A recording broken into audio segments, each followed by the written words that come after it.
பார்ட்டாக இருக்கிறதுல. என்னோட குடும்பத்தில் இருக்கிற எல்லாருக்கும் நான் தேங்க்ஸ் அப்புறம் சொல்கிறேன். நமக்கு அதுக்காக ஒரு டே வரும்னு நான் நம்புகிறேன். இன்றைக்கி கெஸ்ட்டாக வந்து எல்லாருக்குமே ரொம்ப ரொம்ப ரொம்ப தேங்க்யூ. எல்லோரும் ரொம்ப கனெக்டட் டு இந்த ஃபிலிம்க்கு பிரசாந்த்க்கு பாண்டியராஜ் சார் கனெக்டட். எல்லாருமே ரொம்ப நண்பர்கள் நான் நினைக்கிறேன். அது மட்டும் இல்லாமல் சினிமாவை ரொம்ப அதிகமாக லவ் பண்ணி அதுக்காக ஒர்க் பண்ணுறதுனால தான் இங்கே நீங்களே கெஸ்ட்டாக கூப்பிட்டுருக்கீங்க. So thank you so much for being here all of you.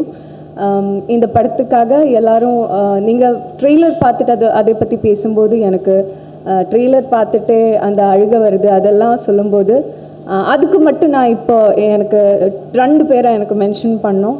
Ganesh whose R editor, அப்புறம் ஹெஷாம். அந்த மியூசிக்காலே அந்த அழுகை வருது. அண்ட் ஆல்சோ நம்ம ட்ரெய்லர் ரிலீஸ் ஆகிது May 1க்கு.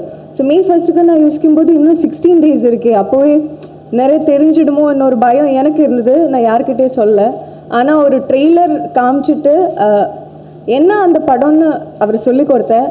ஆனால் ஜாஸ்தியாக எதுவும் சொல்லலை. So Ganesh, thank you for that. It was brilliant move. I really liked it. And thank you to the press and media. இந்த ஃபிலிம்க்கு நீங்கள் கொடுக்குற சப்போர்ட்டுக்கு ரொம்ப thank you. Thank you to everybody for being patient with us. Thank you so much.